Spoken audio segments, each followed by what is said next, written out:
Hi, today I'm here at the cemetery. It's a rainy day, and you can hear off and on the parrots in the background.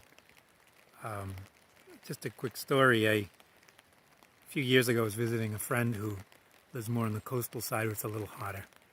And we went one night. Maybe there might have been about 15 people in total. I was with my friend. He's a priest in the parish in this place, and about 15 people gathered together around close to midnight, and we got all prepared out maybe a block away from a particular house, and we went up and as a part of this group to sing the mañanitas, which is singing a happy birthday and a sort of happy birthday celebration at midnight.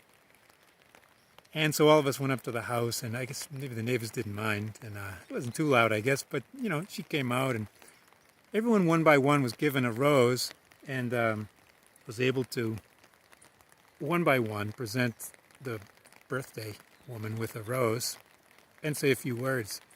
And one by one, everyone did that, and we had, singing, and we had cake, of course, and celebration. And it was a beautiful time of kind of sharing in everyone together, celebrating someone's birthday, and it would have happened, I think, probably do it for everyone. But, here you got me coming from a pretty far distance from another country, and then also making a long journey just to get there. The guy who was the priest he's from another part of the country and spending his time there. And everyone's making all of these other sort of generous acts of giving and giving their time and their energy and setting this whole thing up. And at midnight, losing, basically a night of sleep for this gift. And as we were coming back down, walking back, I passed by a cemetery, and on the cemetery it said the words, "Here, pride ends and equality begins." And it's kind of funny in a way, but there's a big truth to it, because when we die, at least in the States, we use the expression 6 feet under. Everyone's equal in that sense at the very end in death. And the cemetery is a place where everyone is together and everyone's in the same place in a sense. It's like that in life. Life is, in a sense, we are invited to, in some way, during the course of our life, die in a certain way to a way of being and a way of possessing, so that we can become more fully ourselves. Things that we need to let go of and die to, from whether it's in a sense born into us or something that's learned in our formative times. And it usually happens in pretty salient times. It happens generally, and it's a long process. It's a lifelong process. But again, there are more salient times where we're invited to dispossess ourselves, to lose something of who we are and something of what we have. And if we do that, then we can open up into a more full life. In other words, there's something in us, in our pride, that wants to keep the position above in some way. And if we, in these salient moments, listen to the invitation to let go of some dimension of power, of wealth, or some dimension of comfort or reputation, some dimension of position. And this can happen even in letting go of certain relationships. We might lose people. And there's a comfort that we lose in that. Then, though, we have an invitation to, in a sense, come down. And in doing that, we become, and we realize more fully the fuller dimensions of who we are. And we have an opportunity to then share more of who we are.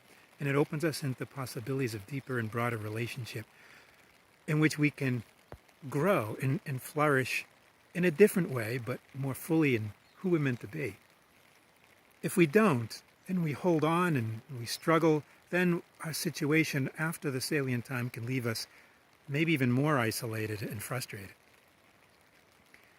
And in that, we have an opportunity, in a sense, to let go of ourselves.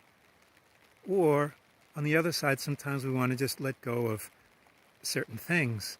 We might want to give a piece of what we have, but we don't want to lose our position We want to be able to feel generous and feel that we're giving, but we don't want to let go of an identity or part of our identity or certain possessions that we have that are just not on the table, you might say.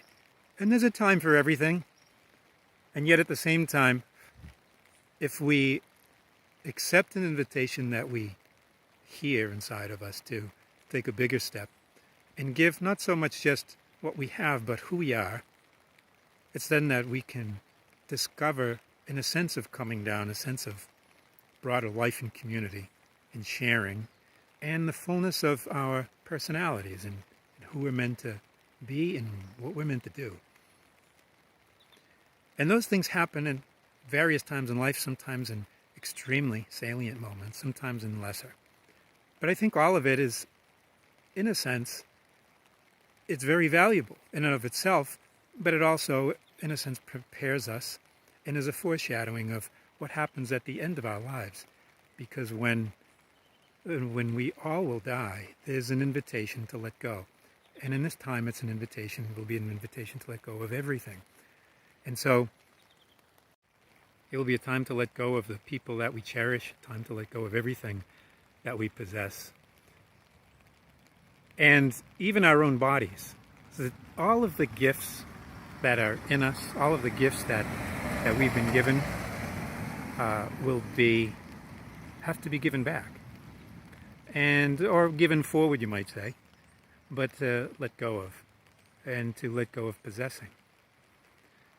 And in that, there's a possibility that if we are ready to let go, or if we've already let go, and we're prepared in some way to be able to see what's the next step and be open to it, then we can find that there's a fuller life that's waiting for us, something where we all have to come down to, even into the ground, and experience a new life that has the fullness of what we're made for. And if we're not ready, if we're not fully ready, then we can experience possibly having more frustration and more isolation than we had before. So the opportunities of life in and of themselves are really special opportunities to grow in happiness.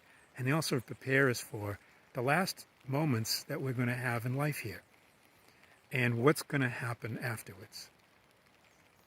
So in this time of the great pause and what's left of it, and in the other salient moments of life where we have this invitation to come down the mountain, to let go and to be dispossessed in some way, to become generous of who we are and what we have, to be able to raise up valleys and level things out. These are forms of dying. And it's part of the reality that we have to die in some way to have equality.